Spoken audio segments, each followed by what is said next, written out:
लियो Tolstoy की एक बहुत ही प्रसिद्ध कहानी है। कहते हैं कि पुराने रूस में 3 फकीर बहुत प्रसिद्ध हो गए। वे इतने प्रसिद्ध हो गए कि वहां का जो सबसे बड़ा पादरी था वो उन तीनों फकीरों से ईर्ष्या करने लगा, क्योंकि धीरे धीरे लोगों ने चर्च में आना ही बंद कर दिया था। चर्च से लोगों की भीड़ बिल्कुल गायब सी हो गई थी। अब सब लोग उन 3 फकीरों के पास जाने लगे थे। वहां का प्रधान पादरी सोचता है कि ये तीनों कौन है जो मेरे रहते संत बन गए, क्योंकि ईसाईयत में एक प्रथा है कि जब तक चर्च किसी इंसान को मान्यता नहीं देता तब तक वो संत नहीं बन सकता।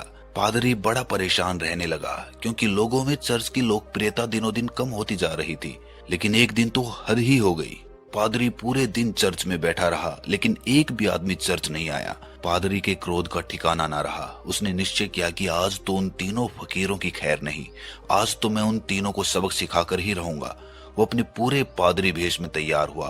उसने सोने का ताज पहना, हाथ में प्रधान पादरी का प्रतीक वाला सोने का डंडा लिया और चल पड़ा उन तीनों से मिलने। वे तीनों एक बड़ी सी झील के उस पार रहते थे। पादरी एक नाव में बैठकर झील के उस पार पहुंचा। थोड़ा आगे चलने पर उसे एक पेड़ के नीचे 3 सीधे साधे से इंसान बैठे हुए दिखाई दिए। वे तीनों पालथी मारकर चुपचाप उस पेड़ के नीचे बैठे हुए थे। पादरी ने उनके पास जाकर कहा, क्या तुम तीनों ही वो प्रसिद्ध संत हो जिनके कारण लोगों ने मेरे चर्च में आना बंद कर दिया है? उन तीनों ने कहा, संत? अरे नहीं नहीं, हम किस बात के संत? हम संत बनने के लायक ही नहीं हैं। ये तो यहाँ के लोग कहते हैं कि हम तीनों संत हैं। पता नहीं किसने ये झूठी अफवाह फैला दी, जिसे सुनकर लोगों की भीड़ यहाँ जमा रहती है। हम तो रोज इन्हें मना करते हैं कि यहाँ मत आया करो, लेकिन हम जितना मना करते हैं भीड़ उतनी ही बढ़ती जा रही है। इस भीड़ से हम परेशान हो चुके हैं। इस भीड़ भाड़ में हमें रुचि नहीं है। हम तो एकांत में रहना पसंद करते हैं। अच्छा हुआ आप आ गए। अब आप ही बचाइए हमें इस भीड़ से। ये सुनकर वो पादरी तो खुशी से फूला ना समाया। सोचने लगा कि ये तो बड़े ही भोले भाले निकले। खटिया खड़ी कर दूंगा इन तीनों की। आज तो इन तीनों को लाइन में लगा कर ही जाऊंगा। पादरी ने पूछा, लेकिन तुम तीनों करते क्या हो? उन्होंने कहा कि कुछ नहीं, बस इस पेड़ के नीचे बैठकर ईश्वर की प्रार्थना करते रहते हैं। पादरी ने पूछा कि बाइबल कहाँ है? उन तीनों ने अपना सर नीचे झुका लिया। पादरी ने पूछा, क्या हुआ? उन्होंने कहा कि अब क्या बताएं आपसे, हम तीनों ही अनपढ़ हैं, हमें पढ़ना नहीं आता। बाइबल रखकर भी क्या करेंगे? ये सुनकर तो वो पादरी और भी खुश हो गया। सोचने लगा कि अनपढ़ हैं फिर भी इतने सारे लोगों को बेवकूफ बना रखा है। इनकी तो मैं मटिया मेट कर डालूंगा, पूरे शहर के सामने इनकी बेइज्जती करूंगा। पादरी ने पूछा कि फिर तुम लोग प्रार्थना कैसे करते हो? चर्च की प्रार्थना तो तुम्हें याद होगी ना? ये सुन तीनों ने फिर से अपना सर नीचे झुका लिया। पादरी ने पूछा कि अब क्या हुआ? तुम लोगों ने अपना सर नीचे क्यों झुका लिया? उन्होंने कहा कि क्या बताएं, बड़ी लज्जा आ रही है आपसे बताते हुए कि हमें प्रार्थना भी नहीं आती। पादरी ने बड़े आश्चर्य से कहा, तुम्हें प्रार्थना भी नहीं आती? उन तीनों ने ना में अपना सर हिला दिया। पादरी ने कहा कि फिर तुम तीनों प्रार्थना कैसे करते हो? उन्होंने कहा कि आपके चर्च की प्रार्थना तो बड़ी लंबी चौड़ी है, हम अनपढ़ गंवारों को याद ही ना हो पाई, और फिर गलत पढ़ने का कोई मतलब भी तो नहीं है। इसीलिए बहुत सोचने के बाद, बहुत गणित बैठाने के बाद हमने अपनी खुद की ही एक प्रार्थना बना ली। ये सुन पादरी जोर से चिल्लाया, क्या तुमने अपनी खुद की प्रार्थना बना ली? अरे प्रार्थना तो सर्वमान्य होती है, हजारों साल पुरानी होती है। जीसस को तो प्रार्थना खुद परमात्मा ने सिखाई थी, लेकिन तुम लोगों ने अपनी खुद की प्रार्थना बना ली। उन्होंने कहा कि हमसे बहुत बड़ी गलती हो गई, हमें माफ कर दें। हम अनपढ़ गंवार इंसान, हमें कुछ नहीं पता। अब आप जो हमें प्रार्थना सिखाएंगे हम वही प्रार्थना आज से करेंगे। हम आपके पैर पड़ते हैं, हमसे बहुत बड़ी गलती हो गई, हमें क्षमा करें और आज हमें अपनी वाली प्रार्थना सिखाएं। लेकिन पादरी के मन में भी जिज्ञासा जाग गई कि देखो तो इन्होंने कौन सी प्रार्थना बनाई है। पादरी ने कहा कि पहले तुम लोग मुझे अपनी प्रार्थना सुनाओ। उन्होंने कहा कि नहीं महाराज, हम अनपढ़ों की प्रार्थना का कोई मतलब नहीं। आप हमें और शर्मिंदा ना करें, आप हमें अपने वाली प्रार्थना सिखाएं। लेकिन पादरी नहीं माना। इसीलिए पादरी के बार बार कहने पर आखिर में वो अपनी प्रार्थना सुनाने के लिए राजी हो गए। उन्होंने कहा कि शुरुआत में हमने बहुत सोच विचार किया, लेकिन हमें कोई प्रार्थना नहीं सूझी। फिर हमें याद आया कि ईसाईयत में तो भगवान के तीनों रूपों को माना गया है, इसीलिए हमने इसी पर अपनी प्रार्थना बना दी। अगर आप हमारी प्रार्थना सुनेंगे तो हम पर हंसेंगे। इसके बाद भी तीनों चुप हो गए। पादरी ने कहा, अरे बताओ तो, नहीं हंसूंगा मैं। उन्होंने कहा कि भगवान के 3 रूप हैं, इसीलिए हमने प्रार्थना बना दी कि हम भी 3, तुम भी 3, हम पर कृपा करो। ये सुन तो वो गंभीर पादरी भी हंस पड़ा। बोला कि जिंदगी में बहुत प्रार्थनाएं सुनी पर ऐसी प्रार्थना कभी ना सुनी। वो मन ही मन सोचने लगा कि बड़े बेवकूफ लोग हैं, आज तो इनकी अकल ठिकाने लगा कर ही जाऊंगा। इन तीनों को मेरे पास चर्च में आना ही पड़ेगा। उन तीनों ने कहा कि आप हमारी छोड़िए, अपनी प्रार्थना सिखाइए, हम आज से वही करेंगे। पादरी ने उन्हें चर्च की प्रार्थना सिखानी शुरू की। उन्होंने कहा एक बार और। पादरी ने फिर सुनाई। उन्होंने कहा कि एक बार और।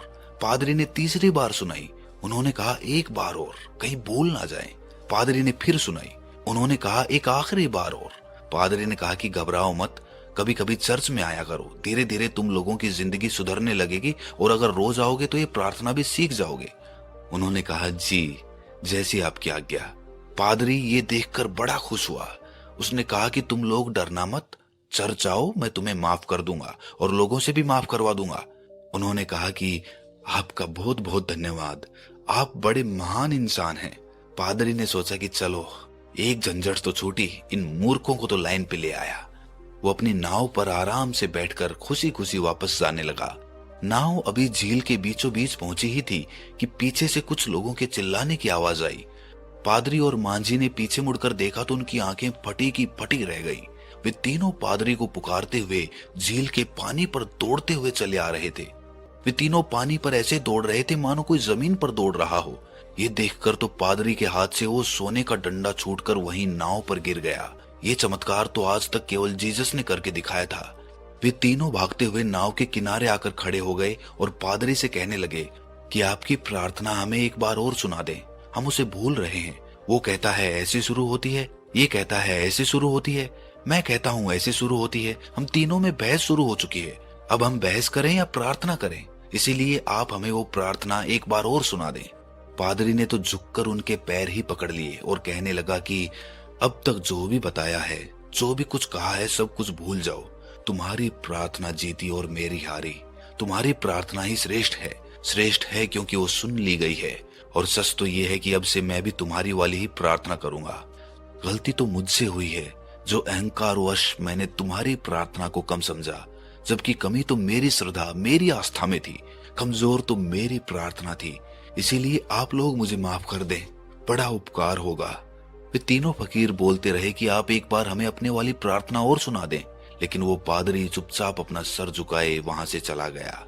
लियो टोल्स्टॉय की ये कहानी हमें सिखाती है कि ये जरूरी नहीं कि हमारे द्वारा की गई प्रार्थना बहुत प्राचीन हो, लाखों साल पुरानी हो या फिर किसी से मान्यता प्राप्त हो। अगर हमारी प्रार्थना सच्ची है, सच्चे मन से की गई है, तो वो परमात्मा के द्वारा जरूर सुनी जाएगी। फिर चाहे वो 2 शब्दों की साधारण सी ही प्रार्थना क्यों ना हो। इन तीनों साधुओं की कहानी से सीखने को हमें यही मिलता है कि हम चाहे कुछ भी कर लें, लेकिन उसे दिखावे के उद्देश्य से ना करें।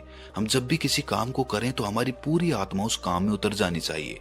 उस काम के प्रति हमारा पूरा समर्पण होना चाहिए। अगर हम हर काम को इसी तल्लीनता के साथ कर पाए तो हर काम में हमारी सफलता निश्चित है, जैसे कि उन 3 साधुओं के साथ हुआ था। उन्होंने अपनी प्रार्थना इतने समर्पण भाव के साथ की थी कि वो प्रार्थना सुन ली गई थी। उनका रोम रोम, उनका पूरा अस्तित्व उस प्रार्थना को कर रहा था। और ईश्वर तो सिर्फ प्रेम और समर्पण की भाषा समझता है।